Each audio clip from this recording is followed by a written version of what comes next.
and welcome to Leaders of Tomorrow Town Hall, a series of curated events where we invite you, the entrepreneur, to be front and center on a national platform and to interact with India's most renowned minds. We do this across the country to ensure that every part of the country and that every entrepreneur is given the chance to voice their opinions and thoughts. Today, we're bringing you takeaways from a town hall that we did in Mumbai, talking about how the city and the state is enabling entrepreneurship and is enabling the growth of the next generation of billionaires.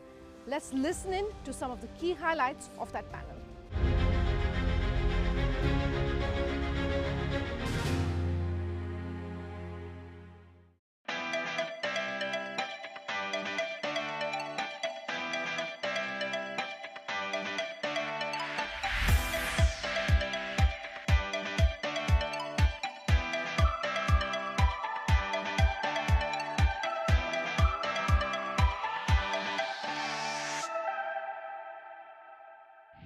I want to talk about some of the cues we are seeing on the macro economy as well for entrepreneurs, particularly inflation. Kallol, maybe, that is of special interest to those in your industry. We've heard from the RBI governor not too long back talking about inflation, but also talking about the challenge on growth. And perhaps for the first time, we are seeing inflation coming much higher than the challenge as far as growth is concerned. For entrepreneurs who are here today, whether they are from the hospitality, the restaurant, or any other space, what are your thoughts and takeaways as far as inflation and how inflation can be managed? Inflation at this point is definitely a headwind, and the way. In our case, it's a food business, so about 35% of our direct costs are ingredients, which we can't do much about at this point, and it's going up. Right now we are at a stage where we are still watching it. We have not. The easy answer is to just pass on a price hike and onward to the customer. But we have not done that yet. We are still watching the situation because we are mostly, because of our size, etc., we are into long-term contracts and there is pressure, but we are still holding on. Mr. Thakur, you were saying something. You have asked a question on inflation. Now, see, in last 2-3 years, I think demand-side inflation has been taken care by the central banks across the world.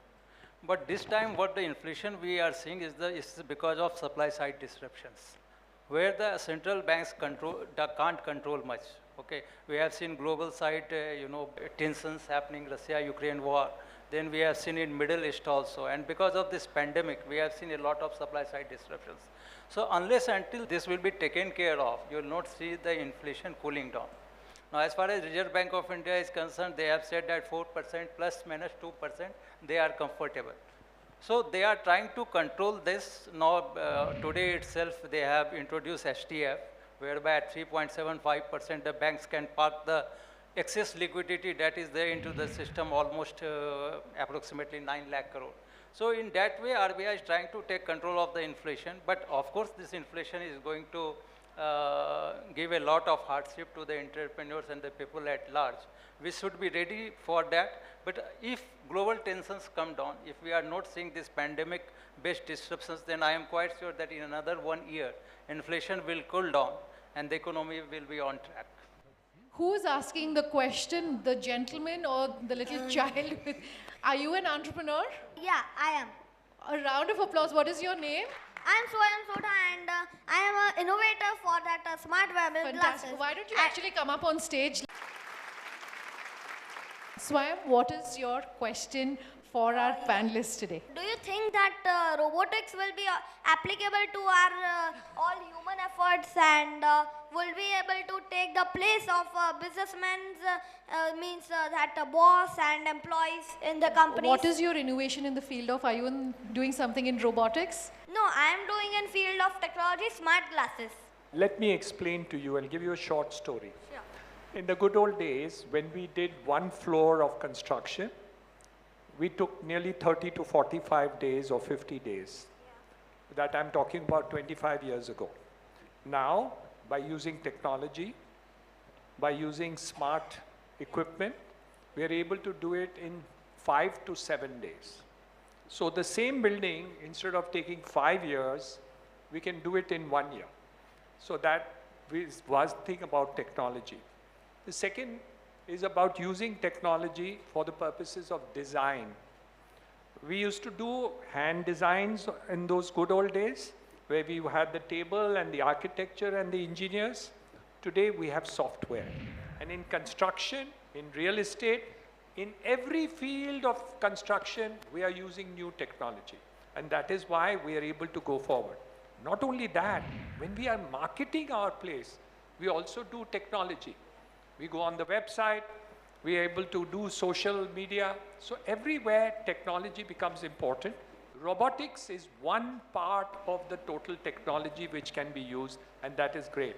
Do you think that robotics will be able to take place of humans? Yes, it will.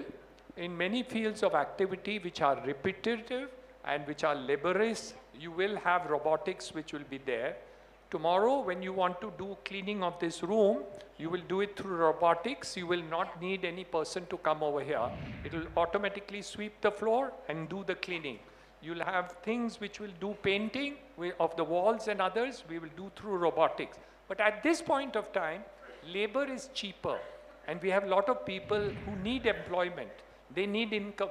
So we can't afford to convert everything to robotics. But you're right, one day it will become robotics. Including having panelists like yourself joining us in person. Hopefully robotics will never take the place of that. But you use technology very closely.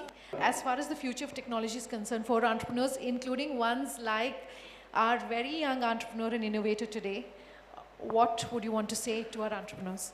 The cost of technology over time is always going to reduce. And that is what will make technology more and more feasible. When the time comes and it is affordable, it will come into use. And like I said, when something is better, whether or not people want it, it's going to happen. So if a robot does a better job of piloting an aeroplane, then it's going to happen, whether or not pilots like it. So, but definitely, you know, one is the task, and one is the rules behind the task.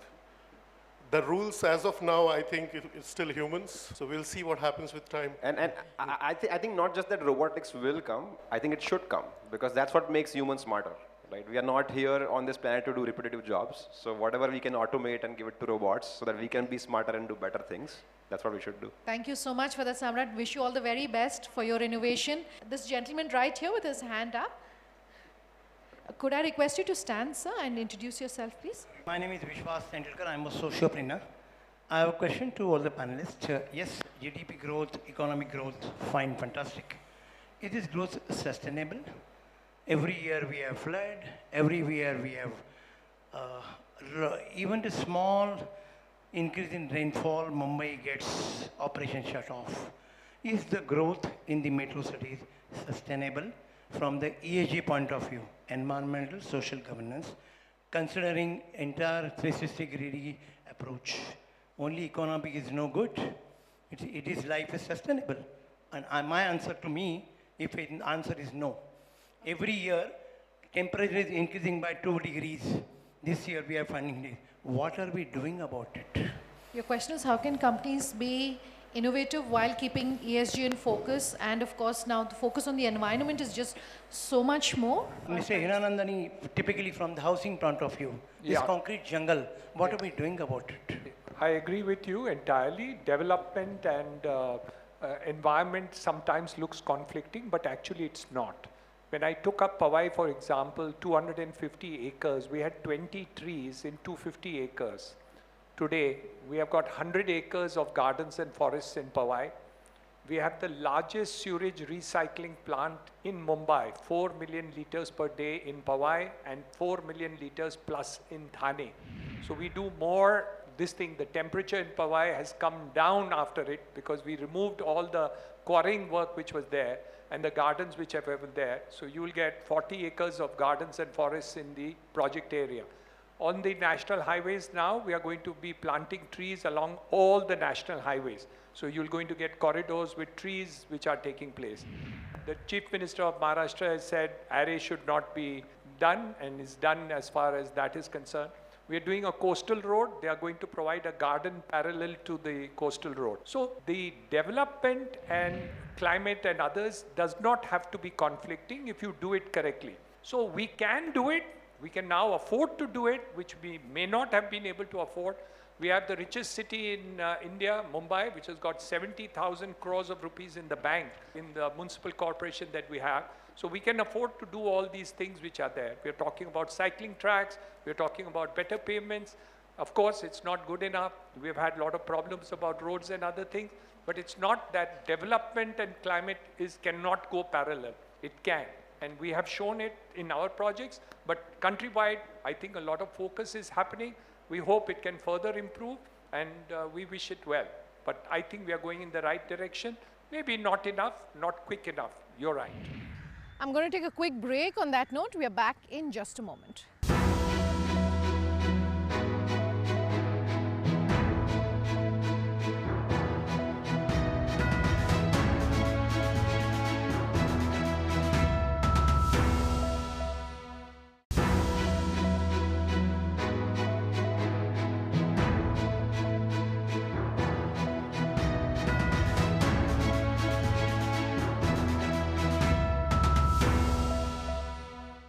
Welcome back. You're with us here on Leaders of Tomorrow Town Hall. Today, highlights from our panel discussion in Mumbai.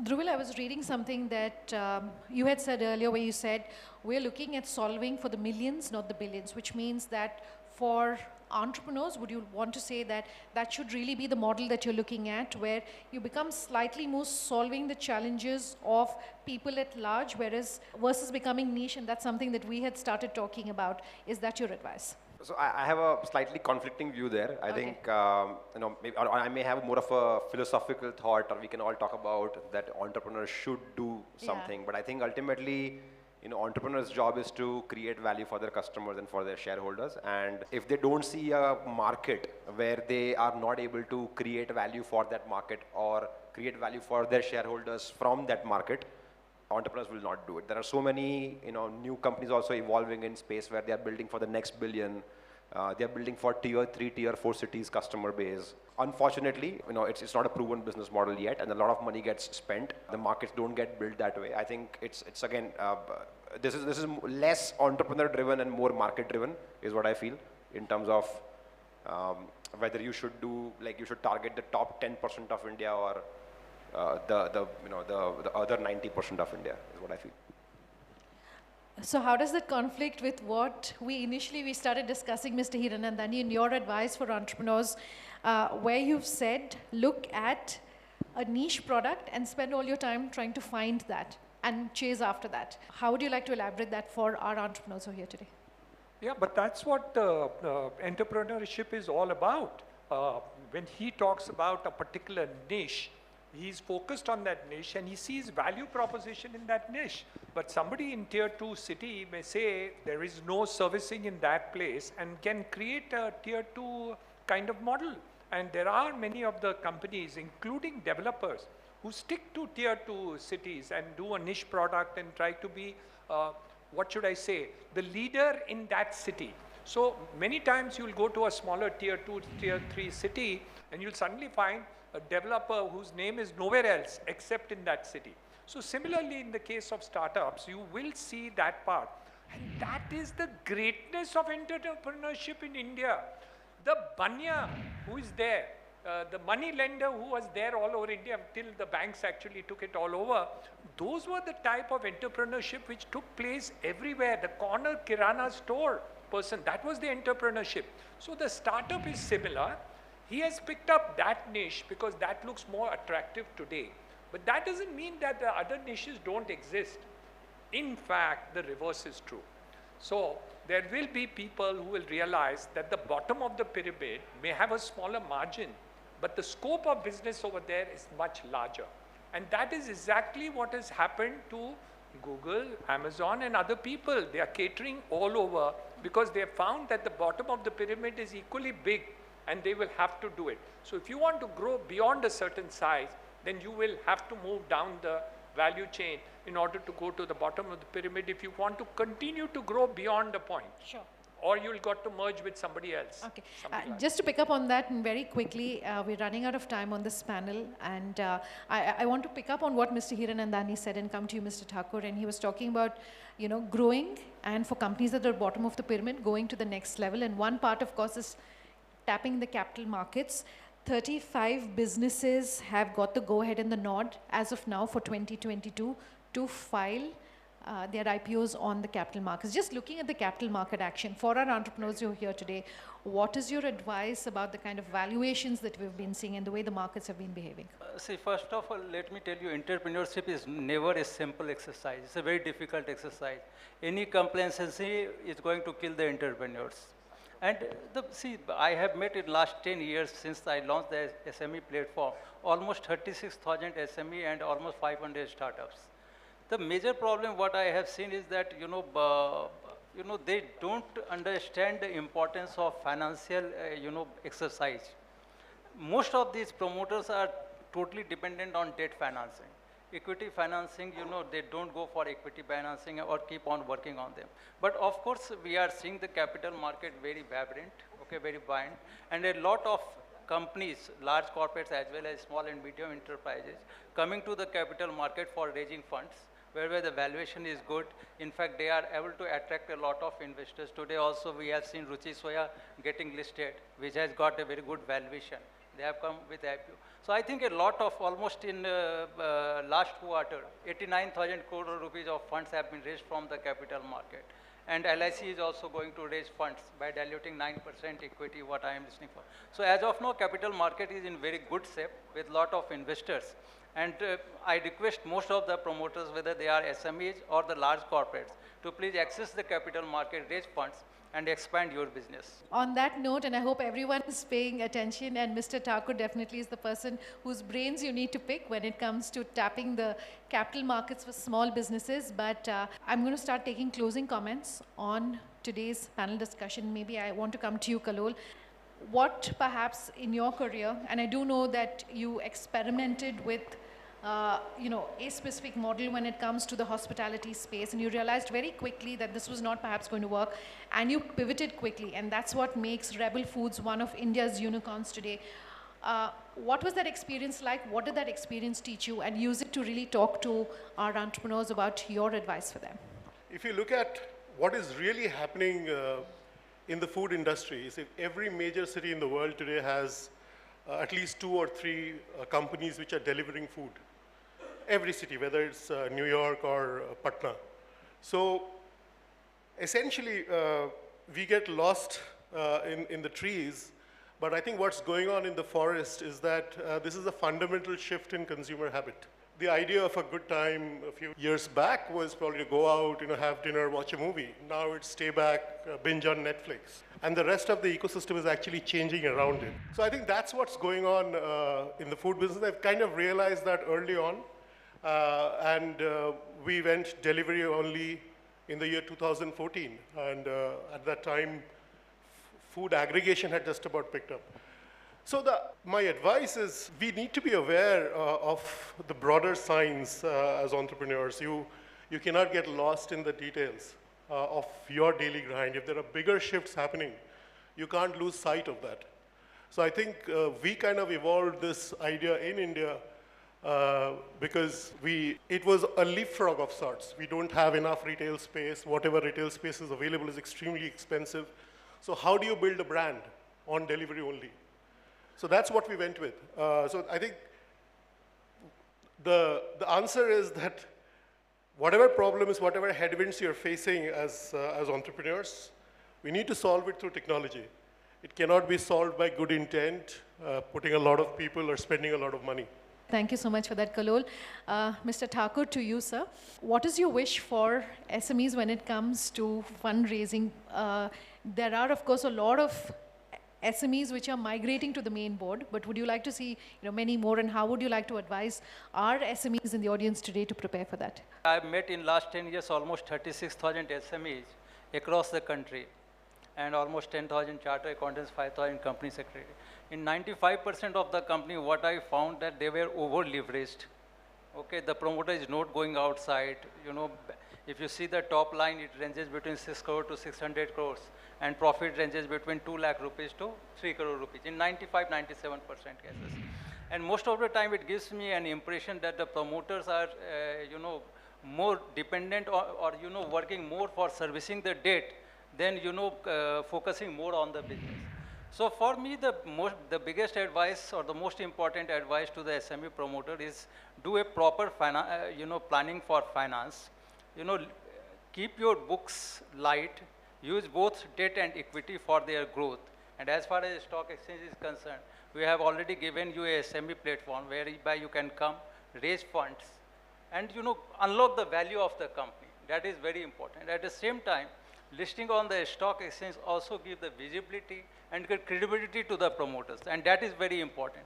Unless until you have got the credibility and visibility, you will not be able to raise second or third round of funds. So that is very important. They have to, you know, focus both on debt and equity for their growth. Thank you to everyone who's here today. Thank you to our panelists. Ladies and gentlemen, a round of applause for our panelists today. Thank you so much. Out of time on the Leaders of Tomorrow Town Hall series coming to you from Mumbai. If you have any feedback for us, as always, we love hearing from you. Our details on your screens as we speak. Thanks for watching. Have a good night.